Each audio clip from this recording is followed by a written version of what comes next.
بسم اللہ الرحمن الرحیم۔ اللہم صلی علی محمد وعلی آل محمد مبارک وسلم۔ حضور اقدس صلی اللہ علیہ وسلم کا ارشاد ہے، چند آدمی جنت میں داخل نہ ہوں گے۔ ان میں سے ایک شخص وہ ہے جو اپنے دیے پر احسان جتائے، دوسرا وہ ہے جو والدین کی نافرمانی کرے، تیسرا وہ ہے جو شراب پیتا رہتا ہو، وغیرہ وغیرہ۔ امام غزالی نے احیاء میں صدقہ کے آداب میں لکھا ہے کہ اس کو من اور اذن سے برباد نہ کرے۔ من اور اذن کی تفسیر میں علماء کے چند قول ہیں۔ بعض علماء نے لکھا ہے کہ من یہ ہے کہ خود اس کا تذکرہ کرے، اور اذن یہ ہے کہ اس کا دوسروں سے اظہار کرے۔ بعض نے فرمایا ہے کہ من یہ ہے کہ اس عطا کے بدلے میں اس سے کوئی بیگار لے، اور اذن یہ ہے کہ اس کو فقیری کا طعنہ دے۔ بعض نے فرمایا ہے کہ من یہ ہے کہ اس عطا کی وجہ سے اپنی بڑائی اس پر ظاہر کرے، اور اذن یہ ہے کہ اس کو سوال کی وجہ سے جھڑکے۔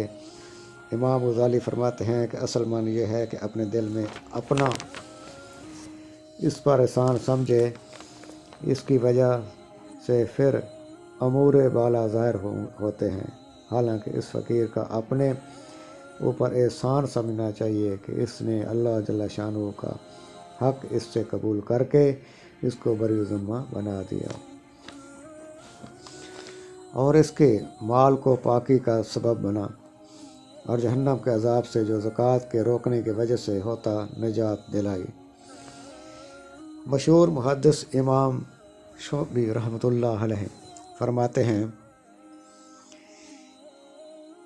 کہ جو شخص اپنے آپ کو ثواب کا اس سے زیادہ محتاج نہ سمجھے جتنا فقیر کو اپنے صدقے کا محتاج سمجھتا ہے، اس نے اپنے صدقے کو ضائع کر دیا، اور وہ صدقہ اس کے منہ پر مار دیا جائے گا۔ قیامت کا دن ہے سخت رنج و غم اور خوف کا دن ہے۔ جیسا کہ اس رسالہ کے ختم پر آ رہا ہے، اس دن کسی کا بے خوف ہونا، غمگین نہ ہونا بہت اونچی چیز ہے۔ اللہ رب العزت ارشاد فرماتے ہیں، صدقات کو اگر تم ظاہر کر کے دو تب بھی اچھی بات ہے، اور اگر تم ان کو چپکے سے فقیروں کو دے دو تو یہ تمہارے لیے زیادہ بہتر ہے، اور حق تعالی شانہ تمہارے کچھ گناہ معاف کر دیں گے، اور اللہ جل شانہ کو تمہارے کاموں کی خبر ہے۔ دوسری آیات میں ارشاد ہے، جو لوگ اپنے مالوں کو خرچ کرتے ہیں رات دن پوشیدہ اور کھلا کھلم، ان کے لیے ان کے رب کے پاس اس کا ثواب ہے، اور قیامت کے دن نہ ان کو کوئی خوف ہوگا نہ وہ غمگین ہوں گے۔ فائدہ: ان دونوں آیاتوں میں صدقہ کو چھپا کر دینا اور کھلا کھلم ظاہر کر کے دینا، دونوں طریقوں کی تعریف کی گئی ہے، اور بہت سی احادیث اور قرآن پاک کے آیات میں ریا کی یعنی دکھلاوے کے لیے کام کرنے کی برائی اور اس کو شرک بتایا گیا ہے، اور ثواب کو ضائع کر دینے والا بلکہ گناہ کو لازم کر دینے والا بتایا گیا ہے۔ اس لیے پہلے یہ سمجھ لینا چاہیے کہ دکھلاوا اور چیز ہے، اور یہ ضروری نہیں کہ جو کام کھلا کھلم کیا جائے وہ ریا ہی ہو، بلکہ ریا یہ ہے کہ اپنی بڑائی ظاہر کرنے کے واسطے، اپنی شہرت کے واسطے، اپنا مال ظاہر کرنے اور عزت حاصل کرنے کے واسطے کوئی کام کیا جائے تو وہ ریا ہے۔ اور جو لوگ اللہ جل جلالہ کی رضا اور خوشنودی حاصل کرنے کے لیے کیا جائے، جو بھی کام کیا جائے اللہ کی رضا کے لیے اور اللہ کی خوشنودی کے لیے کسی مسئلہ سے اعلان ہی میں ہو تو وہ ریا نہیں ہے۔ اس کے بعد یہ ہر عمل بالخصوص صدقہ میں افضل یہی ہے کہ وہ اخفاء کے ساتھ کیا جائے، کہ اس میں ریا کا احتمال بھی نہیں رہتا، اور صدقہ لینے والے کی ذلت اور اذیت سے بھی امن ہے۔ اور یہ بھی مصلحت ہے کہ اس وقت اگرچہ ریا نہ ہو، لیکن جب عام طور پر لوگوں میں سخاوت مشہور ہونے لگے تو عجب اور خودبینی پیدا ہونے کا احتمال ہے۔ اور یہ بھی ہے کہ لوگوں میں اگر شہرت ہوگی تو پھر بہت سے لوگ سوالات سے پریشان کرنے لگیں گے، اور اپنے مالدار ہونے کی شہرت سے دنیاوی نقصانات کئی قسم کے پیدا ہونے لگیں گے۔ حکومت کے ٹیکس، چوروں کی نگاہیں، حادثوں کی دشمنی۔ امام غزالی فرماتے ہیں کہ صدقہ کا مخفی طور سے دینا ریا اور شہرت سے زیادہ بعید ہے۔ حضور صلی اللہ علیہ وسلم کا ارشاد بھی نقل کیا گیا ہے کہ افضل صدقہ کسی تنگ دست کو اپنی کوشش سے کسی نادار کو چپکے سے دے دینا ہے۔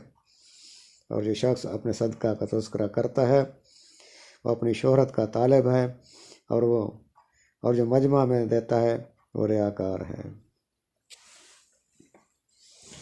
اللہم صلی علی محمد وعلی آل محمد وبارک وسلم۔ پہلے بزرگ اخفاء میں اتنی کوشش کرتے تھے کہ وہ یہ بھی نہیں پسند کرتے تھے کہ فقیر کو بھی اس کا علم ہو کہ کس نے دیا، اس لیے بعض تو نابینا فقیروں کو چھانٹ کر دیتے تھے، اور بعض سوتے ہوئے کی جیب میں ڈال دیتے تھے، اور بعض کسی دوسرے ذریعے سے دلواتے کہ فقیر کو پتہ نہ چلے اور اس کو حیا نہ آوے۔ بہرحال اگر شہرت اور ریا مقصود ہے تو نیکی برباد، گناہ لازم ہے۔ امام غزالی نے لکھا ہے جہاں شہرت مقصود ہوگی وہ عمل بیکار ہو جائے گا، اس لیے کہ زکوٰۃ کا وجوب مال کی محبت کو زائل کرنے کے واسطے ہے، اور حب جاہ کا مرض لوگوں میں حب مال سے بھی زیادہ ہوتا ہے، اور آخرت میں دونوں ہی ہلاک کر دینے والی چیزیں ہیں۔ لیکن بخل کی صفت تو قبر میں بچھو کی صورت میں مسلط ہوتی ہے، اور ریا اور شہرت کی صفت ازدہا کی صورت میں منتقل ہو جاتی ہے۔ ایک حدیث میں ہے کہ آدمی کی برائی کے لیے اتنا ہی کافی ہے کہ انگلیوں سے اس کی طرف اشارہ کیا جانے لگے، دینی امور میں اشارہ ہو یا دنیاوی امور میں۔ حضرت ابراہیم بن ادھم فرماتے ہیں کہ جو شخص اپنی شہرت کو پسند کرتا ہے اس نے اللہ جل شانہ سے سچائی کا معاملہ نہیں کیا۔ ایوب سخت یعنی رحمۃ اللہ علیہ فرماتے ہیں کہ جو شخص اللہ جل شانہ سے سچائی کا معاملہ کرتا ہے اس کو یہ پسند ہوا کرتا ہے کہ کوئی اس کا گھر بھی نہ جانے کہ کہاں ہے۔ حضرت عمر رضی اللہ تعالی عنہ ایک مرتبہ مسجد نبی میں حاضر ہوئے تو دیکھا کہ حضرت معاذ رضی اللہ تعالی عنہ حضور اکرم صلی اللہ علیہ وسلم کی قبر شریف کے پاس بیٹھے ہوئے رو رہے ہیں۔ حضرت عمر نے دریافت کیا کیوں رو رہے ہو؟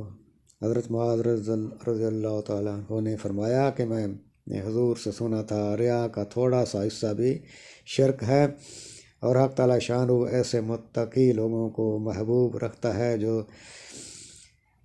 زاویہ خمول میں رہتے ہوں کہ اگر کہیں چلے جائیں تو کوئی تلاش نہ کرے، اور مجمع میں آویں تو کوئی ان کو پہچانے بھی نہیں، ان کے دل ہدایت کے چراغ ہوں، اور ہر گرد آلود تار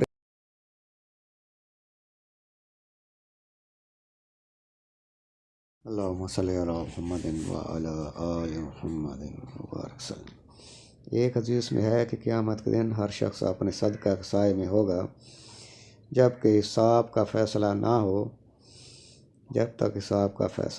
ہو، یعنی قیامت کے دن جب آفتاب نہایت قریب ہوگا ہر شخص پر اس کے صدقات کی مقدار سے سایہ ہوگا، جتنا زیادہ صدقہ دیا ہوگا اتنا ہی زیادہ سایہ ہوگا۔ ایک حدیث میں ہے کہ صدقہ قبروں کی گرمی کو دور کرتا ہے، اور ہر شخص قیامت میں اپنے صدقہ سے سایہ حاصل کرے گا۔ اور یہ مضمون تو بہت سی روایات میں آیا ہے کہ صدقہ بلاؤں کو دور کرتا ہے۔ اس زمانے میں جب کہ مسلمانوں پر ان کے اعمال کی بدولت ہر طرف سے ہر قسم کی بلائیں مسلط ہو رہی ہیں، صدقات کی بہت زیادہ کثرت کرنا چاہیے، بالخصوص جب کہ دیکھتی آنکھوں عمر بھر کا اندوختہ کھڑے کھڑے چھوڑنا پڑ جاتا ہے۔ ایسی حالت میں بہت اہتمام سے بہت زیادہ مقدار میں صدقات کرتے رہنا چاہیے کہ اس میں وہ مال بھی ضائع ہونے سے محفوظ ہو جاتا ہے جو صدقہ کیا گیا، اور اس کی برکت سے اپنے اوپر سے بلائیں بھی ہٹ جاتی ہیں۔ مگر افسوس کہ ہم لوگ ان احوال کو اپنی آنکھوں سے دیکھتے ہوئے بھی صدقات کا اہتمام نہیں کرتے۔ ایک حدیث میں ہے کہ صدقہ برائی کے 70 دروازے بند کرتا ہے۔ ایک حدیث میں ہے کہ صدقہ اللہ جل شانہ کے غصے کو دور کرتا ہے اور بری موت سے حفاظت کرتا ہے۔ ایک حدیث میں ہے کہ صدقہ عمر کو بڑھاتا ہے اور بری موت کو دور کرتا ہے اور تکبر اور فخر کو مٹاتا ہے۔ ایک حدیث میں ہے کہ حق تعالی شانہ ایک روٹی کے لقمے سے یا ایک مٹھی کھجور یا کوئی ایسی ہی معمولی چیز جس سے مسکین کی ضرورت پوری ہوتی ہو، 3 آدمیوں کو جنت میں داخل فرماتے ہیں۔ ایک صاحب خانہ جس نے صدقہ کا حکم دیا، دوسرے گھر کی بیوی جس نے روٹی وغیرہ پکائی، تیسرے وہ خادم جس نے فقیر تک پہنچایا۔ یہ حدیث بیان فرما کر ارشاد فرمایا، ساری تعریفیں ہمارے اللہ کے لیے ہیں جس نے ہمارے خادموں کو بھی ثواب میں فراموش نہیں کیا۔ ایک مرتبہ حضور صلی اللہ علیہ وسلم نے دریافت فرمایا، جانتے ہو بڑا سخت طاقتور کون ہے؟ لوگوں نے عرض کیا، جو مقابلہ میں دوسروں کو پچھاڑ دے۔ حضور صلی اللہ علیہ وسلم فرمایا، بڑا بہادر وہ ہے جو غصہ کے وقت اپنے اوپر قابو پا لے۔ یا پھر دریافت فرمایا، جانتے ہو بانجھ کون ہے؟ لوگوں نے عرض کیا، جس کے اولاد نہ ہو۔ حضور نے فرمایا، نہیں، بلکہ وہ آدمی ہے جس نے کوئی اولاد آگے نہ بھیجی ہو۔ پھر حضور صلی اللہ علیہ وسلم نے فرمایا، فقیر کون ہے؟ لوگوں نے عرض کیا، جس کے پاس مال نہ ہو۔ حضور صلی اللہ علیہ وسلم نے فرمایا، فقیر اور پورا فقیر وہ ہے جس کے پاس مال ہو اور اس نے آگے کچھ نہ بھیجا ہو، کہ وہ اس دن خالی ہاتھ کھڑا رہ جائے گا جس دن اس کو سخت ضرورت ہوگی۔ حضرت ابو ہریرہ رضی اللہ تعالیٰ عنہ فرماتے ہیں کہ حضور اقدس صلی اللہ علیہ وسلم نے حضرت عائشہ صدیقہ رضی اللہ تعالیٰ عنہ سے فرمایا کہ اپنے نفس کو اللہ تعالیٰ سے خرید دے، اگرچہ کھجور کے ایک ٹکڑے کے ساتھ ہی کیوں نہ ہو، میں تجھے اللہ جل شانہ کے کسی مطالبے سے نہیں بچا سکتا۔ اے عائشہ، کوئی مانگنے والا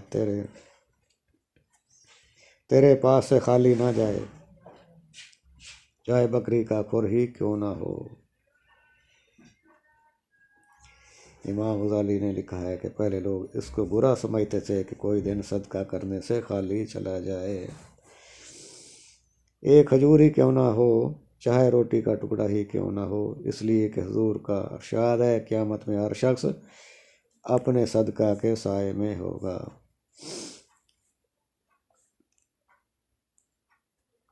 حق تعالی شانہ سود کو مٹاتے ہیں، صدقات کو بڑھاتے ہیں۔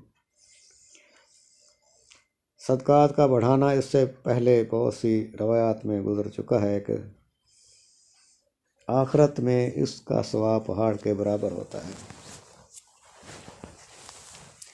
یہ تو آخرت کے اعتبار سے تھا، اور دنیا میں بھی کثرت بڑھاتا ہے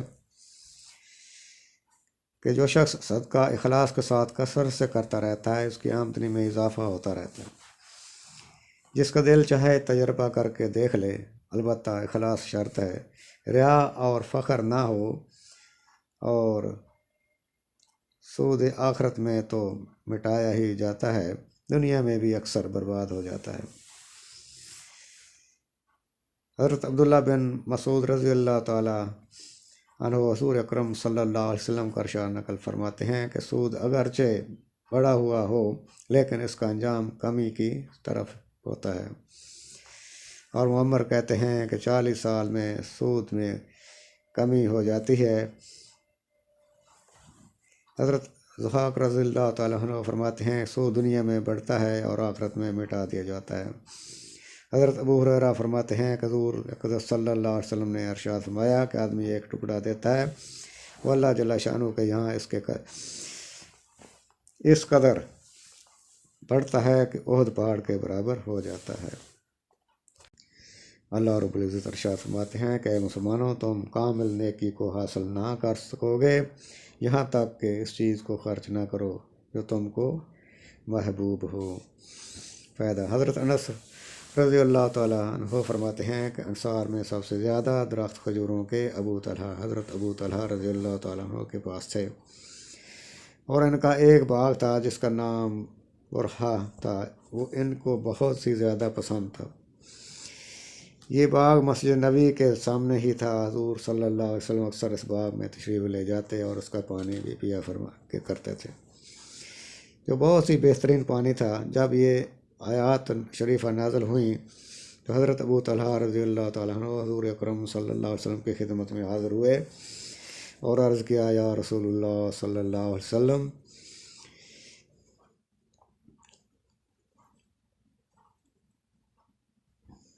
حق تعالیٰ شانہ یوں فرماتے ہیں، یعنی کہ مجھے ساری چیزوں میں بہرحال سب سے زیادہ محبوب ہے، میں اس کو اللہ کے لیے صدقہ کرتا ہوں اور اس کے اجر و ثواب کی اللہ سے امید رکھتا ہوں۔ آپ صلی اللہ علیہ وسلم، آپ جہاں مناسب سمجھیں اس کو خرچ فرما دیں۔ حضور صلی اللہ علیہ وسلم نے فرمایا، واہ واہ، بہت ہی نفع کا مال ہے، میں یہ مناسب سمجھتا ہوں کہ اس کو اپنے رشتہ داروں میں تقسیم کر دو۔ حضرت ابو طلحہ رضی اللہ تعالیٰ نے عرض کیا، بہتر ہے، اور اس کو اپنے چچا زاد بھائیوں اور دوسرے رشتہ داروں میں بانٹ دیا۔ ایک اور حدیث میں ہے کہ ابو طلحہ نے عرض کیا، یا رسول اللہ، میرا باغ جو اتنی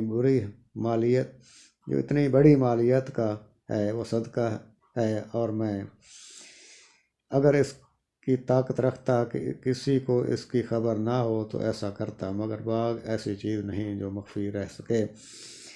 حضرت ابن عمر رضی اللہ تعالیٰ عنہ فرماتے ہیں کہ جب مجھے اس آیت شریفہ کا علم ہوا تو میں نے ان سب چیزوں میں غور کیا جو اللہ تعالیٰ نے مجھے عطا فرمائی ہیں۔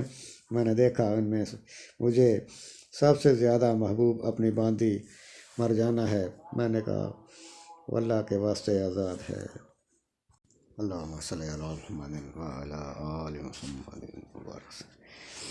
اللہ رب العزت کا ارشاد ہے، اور دوڑو اس بخشی کی طرف جو تمہارے رب کی طرف سے ہے، اور دوڑو اس جنت کی طرف جس کا پھیلاؤ سارے زمین و آسمانوں میں ہے، جو تیار کی گئی ہے ایسے متقی لوگوں کے لیے جو اللہ کی راہ میں خرچ کرتے ہیں، فراغی میں بھی اور تنگی میں بھی، اور غصہ کو ضبط کرنے والے اور لوگوں کی خطاؤں کو معاف کرنے والے ہیں، اور اللہ جل شانہ محبوب رکھتے ہیں احسان کرنے والوں کو۔ فائدہ، علماء نے لکھا ہے کہ بعض لوگوں نے بنی اسرائیل کی اس بات پر رشک کیا تھا کہ جب کوئی شخص ان میں سے گناہ کرتا تو اس کے دروازے پر وہ گناہ لکھا ہوا ہوتا، اور اس کا کفارہ بھی کہ فلاں کام اس گناہ کا کفارہ میں کیا جائے، مثلا ناک کاٹ دی جائے، کان کاٹ دیا جائے، وغیرہ وغیرہ۔ ان حضرات کو اس پر رشک تھا کہ کفارہ ادا کرنے سے اس گناہ کے زائل ہو جانے کا یقین تھا، اور گناہ کی اہمیت ان حضرات کی نگاہ میں اتنی سخت تھی کہ اس قسم کی سزاؤں کو بھی اس کے مقابلے میں ہلکا اور قابل رشک سمجھتے تھے۔ ان حضرات کے جو واقعات حدیث کی کتابوں میں آتے ہیں وہ واقعی ایسے ہی ہیں کہ بشریت سے کسی گناہ کے سرزد ہو جانے کے بعد اس کی ہیبت اور اہمیت ان پر زیادہ مسلط ہو جاتی۔ مرد تو مرد تھے، عورتوں میں بھی یہی جذبہ تھا۔ ایک عورت سے ایک گناہ ہو گیا، خود حضور صلی اللہ علیہ وسلم کی خدمت میں حاضر ہوئیں، خود اعتراف جرم کیا اور گناہ کے سے پاک ہونے کے شوق میں اپنے آپ کو سنگسار ہونے کے لیے پیش کیا اور سنگسار ہو گئیں۔ کیوں؟ اس لیے کہ گناہ کی ہیبت ان کے دل میں اس مرنے سے بہت زیادہ تھی۔ نماز پڑھتے ہوئے حضرت ابو طلحہ کے دل میں اپنے باپ کا خیال گزرا، اس کو اللہ کے راستے میں صدقہ کر کے چین آئی۔ محض اس غیرت میں کہ نماز میں دنیا کی چیز کا خیال آ گیا۔ ایسی چیز نماز میں اپنی طرف متوجہ کر لے، اپنے پاس نہیں رکھنی۔ ایک اور انصاری کے ساتھ بھی اسی قسم کا قصہ گزرا کہ کھجوریں شباب پر آ رہی تھیں، نماز میں ان کا خیال آ گیا کہ کیسی پک رہی ہیں۔ حضرت عثمان رضی اللہ تعالیٰ عنہ کی خلافت کا زمانہ تھا، ان کی خدمت میں حاضر ہو کر باپ کا قصہ ذکر کر کے ان کے حوالے کر دیا، جس کو انہوں نے 50,000 میں فروخت کر کے اس کی قیمت دینی کاموں میں پر خرچ کر دی۔ حضرت ابوبکر صدیق رضی اللہ تعالیٰ عنہ نے ایک مشتبہ لقمہ ایک مرتبہ غلطی سے کھا لیا، بار بار پانی پی پی کر کہ وہ ناجائز لقمہ بدن سے کا جز نہ بن جائے۔ بہت سے واقعات ان حضرات کے اپنے رسالہ حکایات صحابہ میں لکھ چکا ہوں۔ ایسی حالت میں ان حضرات کو اگر اس پر رشک ہو کہ بنی اسرائیل کے گناہوں کا کفارہ ان کے کو معلوم ہو جاتا تھا اور اس سے گناہ زائل ہو جاتا تھا، بے محل نہیں ہے۔ ہم نااہلوں کو ذہن بھی یہاں تک نہیں پہنچتا کہ گناہ اس قدر سخت چیز ہے۔ غرض ان حضرات کے اس رشک پر اللہ جل شانہ نے اپنے لطف کرم اور اپنے محبوب سید المرسلین صلی اللہ علیہ وسلم کی امت پر فضل اور انعام کی وجہ سے یہ آیت شریفہ نازل فرمائی کہ ایسے نیک کاموں کی طرف سے دوڑو جن سے اللہ جل شانہ کی مغفرت میسر ہو جائے۔ حضرت سعید بن جبیر رضی اللہ تعالیٰ عنہ اس آیت شریفہ کی تفسیر فرماتے ہیں کہ نیک اعمال کے ذریعے سے اللہ کی مغفرت کی طرف سبقت کرو اور ایسی جنت کی طرف سبقت کرو جس کی وسعت اتنی ہے کہ ساتوں زمین آسمان برابر ایک دوسرے کے ساتھ جوڑ دیے جائیں، جیسا کہ ایک ٹکڑا دوسرے ٹکڑے کے برابر جوڑ دیا جاتا ہے، اور اس طرح ساتوں زمینیں ایک دوسرے کے ساتھ جوڑ دی جائیں تو جنت کے وسعت ان کے برابر ہوگی۔ حضرت ابن عباس رضی اللہ تعالیٰ سے بھی یہی نقل کیا گیا ہے کہ ساتوں آسمان اور ساتوں زمینیں ایک دوسرے کے برابر جوڑ دی جائیں تو جنت کی چوڑائی ان کے برابر ہوگی۔ حضرت ابن عباس رضی اللہ تعالیٰ عنہ کے غلام حضرت قریب فرماتے ہیں کہ مجھے حضرت ابن عباس رضی اللہ تعالیٰ عنہ نے تورات کے ایک عالم کے پاس بھیجا اور ان کی کتابوں سے جنت کی وسعت کا حال دریافت کیا۔ انہوں نے حضرت موسیٰ علیہ نبینا علیہ الصلوۃ والسلام کے صحیفے نکالے اور ان کو دیکھ کر بتایا کہ جنت کی چوڑائی اتنی ہے کہ ساتوں آسمان اور ساتوں زمینیں ایک دوسرے کے ساتھ جوڑ دی جائیں تو ان کے برابر ہوں۔ یہ تو چوڑائی ہے اور اس کی لمبائی کا حال اللہ ہی کو معلوم ہے۔ حضرت انس فرماتے ہیں کہ جنگ بدر میں حضور صلی اللہ علیہ وسلم نے فرمایا کہ لوگوں ایسی جنت کی طرف بڑھو جس کی چوڑائی سارے آسمانوں اور زمینوں میں ہے۔ حضرت عمیر بن حمام انصاری رضی اللہ تعالیٰ نے تعجب سے عرض کیا، یا رسول اللہ صلی اللہ علیہ وسلم، ایسی جنت جس کی چوڑائی اتنی زیادہ ہے؟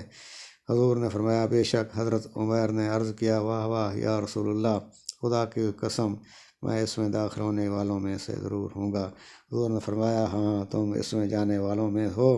اس کے بعد حضرت عمیر رضی اللہ تعالیٰ عنہ نے چند کھجوریں اونٹ کے حوض میں سے نکال کر کھانا شروع کی کہ لڑنے کی طاقت پیدا ہو۔ پھر کہنے لگے، ان کھجوروں کے کھا چکنے کا انتظار تو بڑی لمبی زندگی ہے۔ یہ کہہ کر ان کو ایک طرف پھینک دیا، لڑائی کی جگہ چل دی اور لڑتے لڑتے شہید ہو گئے۔ ان آیات شریفہ میں مومنین کی ایک خاص مدح اور تعریف یہ بھی ذکر کی گئی ہے کہ غصہ کو پینے والے اور لوگوں کو معاف کرنے والے ہیں۔ یہ بڑی اونچی اور خاص صفت ہے۔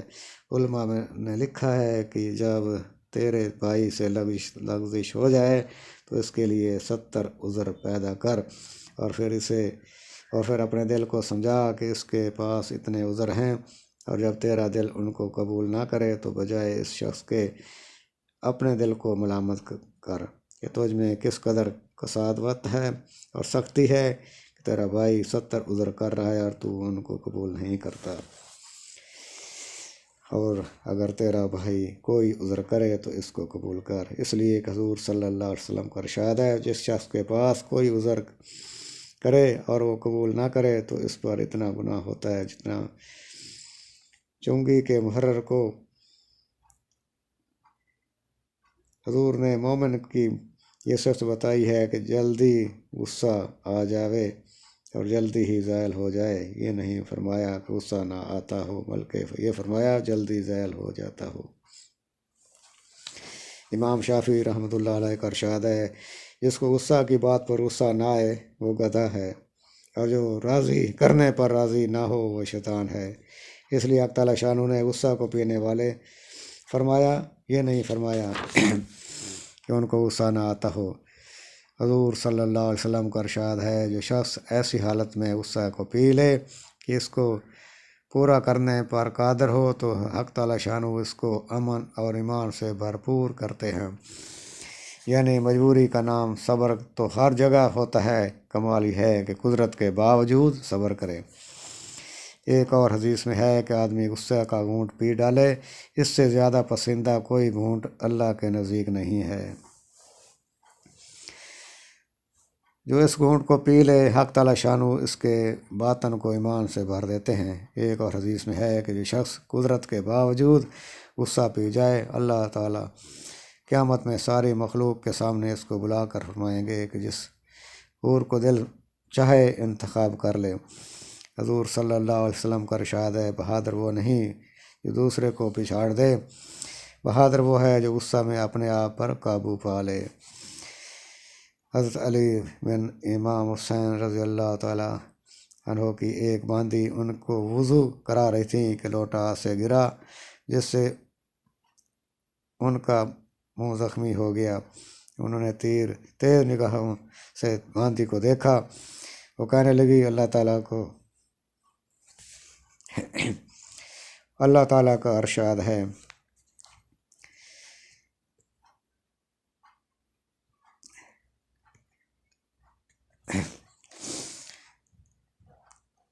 حضرت علی نے فرمایا، میں نے اپنا غصہ پی لیا۔ اس نے پھر پڑھا، آپ نے فرمایا تجھے اللہ تعالیٰ معاف کرے۔ اس نے پھر پڑھا، واللہ یحب المحسنین، آپ نے فرمایا تو آزاد ہے۔ ایک مرتبہ ایک مہمان کے لیے ان کا غلام گرم گرم گوشت کا پیالہ بھرا ہوا لا رہا تھا، وہ ان کے چھوٹے بچے کے سر پر گرا، وہ مر گیا۔ آپ نے غلام سے فرمایا تو آزاد ہے، خود بچے کی تجہیز و تکفین کی میں لگ گئے۔ اللہ تعالیٰ کا ارشاد ہے، بس ایمان والے تو وہ لوگ ہوتے ہیں کہ جب ان کے سامنے اللہ جل شانہ کا ذکر آ جائے تو ان کی عظمت کے خیال سے ان کے دل ڈر جائیں، اور جب اللہ جل شانہ کی آیتیں ان کے سامنے تلاوت کی جاتی ہیں تو وہ ان کے ایمان کو زیادہ مضبوط کر دیتی ہیں، اور وہ لوگ اپنے رب ہی پر توکل کرتے ہیں اور نماز کو قائم کرتے ہیں، اور جو کچھ ہم نے ان کو دیا ہے اس میں اللہ کے راستے میں خرچ کرتے ہیں۔ بس یہی ہیں سچے ایمان والے، ان کے لیے بڑے بڑے درجے ہیں ان کے رب کے پاس، اور ان کے لیے مغفرت ہے اور ان کے لیے عزت کی روزی ہے۔ فائدہ، حضرت ابو درداء فرماتے ہیں کہ دل کا ڈر جانا ایسا ہوتا ہے جیسا کہ کھجور کے خشک پتوں میں آگ لگ جانا۔ اس کے بعد اپنے شاگرد شہرین وشب کو خطاب کر کے فرماتے ہیں کہ اے شہر، تم بدن کی کپ کپی نہیں جانتے، انہوں نے عرض کیا جانتا ہوں۔ فرمایا اس وقت دعا کیا کرو، اس وقت کی دعا قبول ہوتی ہے۔ حضرت ثابت رضی اللہ تعالی رحمۃ اللہ فرماتے ہیں کہ ایک بزرگ نے فرمایا مجھے معلوم ہو جاتا ہے میری کون سی دعا قبول ہوئی اور کون سی نہیں ہوئی۔ لوگوں نے عرض کیا کہ یہ کس طرح معلوم ہو جاتا ہے؟ فرمایا کہ جس وقت میرے بدن پر کبھی آ جائے اور دل خوف زدہ ہو جائے اور آنکھوں سے آنسو بہنے لگیں، اس وقت کی دعا قبول ہوتی ہے۔ حضرت سعودی رحمۃ اللہ علیہ فرماتے ہیں کہ جب ان کے سامنے اللہ کا ذکر آ جائے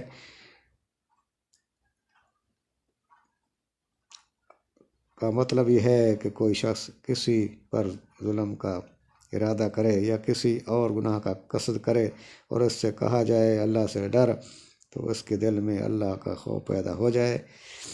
حارث بن مالک انصاری رضی اللہ تعالیٰ عنہ ایک صحابی ہیں، ایک مرتبہ حضور صلی اللہ علیہ وسلم کی خدمت میں حاضر تھے۔ حضور نے دریافت فرمایا حارث کیا حال ہے؟ عرض کیا یا رسول اللہ صلی اللہ علیہ وسلم میں بے شک سچا مومن بن گیا ہوں۔ حضور نے فرمایا سوچ کر کہو کیا کہتے ہو، ہر چیز کی ایک حقیقت ہوتی ہے، تمہارے ایمان کی کیا حقیقت ہے؟ یعنی تم نے کس بات کی وجہ سے یہ طے کر لیا کہ میں سچا مومن بن گیا ہوں؟ عرض کیا میں نے اپنے نفس کو دنیا سے پھیر لیا، رات کو جاگتا ہوں، دن کو پیاسا رہتا ہوں، یعنی روزہ رکھتا ہوں، اور جنت والوں کی آپس کی ملاقاتوں کا منظر میری آنکھوں کے سامنے رہتا ہے، اور جہنم والوں کے شور اور چیخ و پکار آبا ویلا کا نظارہ بھی آنکھوں کے سامنے ہے، یعنی دوزخ جنت کا تصور ہر وقت رہتا ہے۔ حضور نے فرمایا حارث بے شک تم نے دنیا سے اپنے نفس کو پھیر لیا، اس کو مضبوط پکڑے رہو۔ 3 مرتبہ حضور نے یہی فرمایا، اور ظاہر بات ہے کہ جس شخص کے سامنے ہر وقت دوزخ اور جنت کا منظر رہے گا وہ دنیا میں کہاں پھنس سکتا ہے۔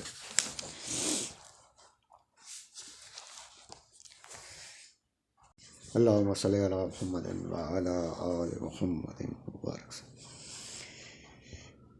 جعفر بن سلیمان رحمۃ اللہ علیہ کہتے ہیں کہ میں نے حضرت مالک بن دینار رحمۃ اللہ علیہ کے ساتھ ایک دفعہ بصرہ میں چل رہا تھا کہ ایک عالی شان محل پر میرا گزر ہوا جس کی تعمیر جاری تھی، اور ایک نوجوان بیٹھا ہوا مہمانوں کو ہدایات دے رہا تھا کہ یہاں یہ بنے گا، وہاں اس طرح کا بنے گا۔ مالک بن دینار اس نوجوان کو دیکھ کر فرمانے لگے کہ یہ شخص کیسا حسین نوجوان ہے اور کس چیز میں پھنس رہا ہے، اس کو اس تعمیر میں کون سا انہماک ہے؟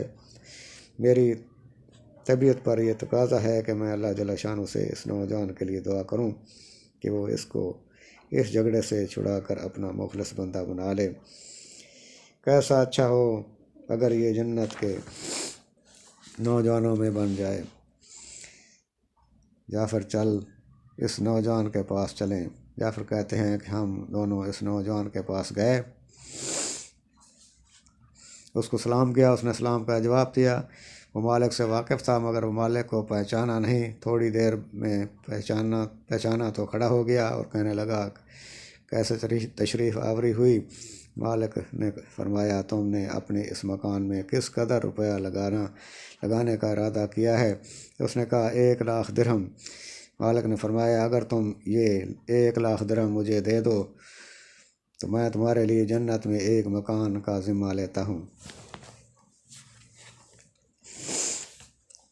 جو اس سے بدر جہاں بہتر ہوگا، اور اس میں حشم قدم بہت سے ہوں گے، اس میں خیمے اور کوے سرخ یا کوت کے ہوں گے جن پر موتی جڑے ہوئے ہوں گے، اس کی مٹی زعفران کی ہوگی، اس کا گارا مشک سے بنا ہوا ہوگا، جس کی خوشبوئیں مہکتی ہوں گی، وہ کبھی نہ پرانا ہوگا نہ ٹوٹے گا، اس کو معمار نہیں بنائیں گے بلکہ حق تعالی شانہ کے امر کن سے تیار ہو جائے گا۔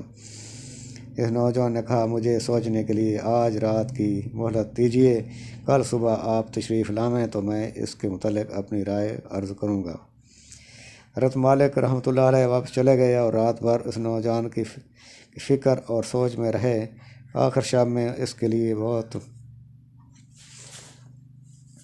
بہت عاجزی سے دعا کی۔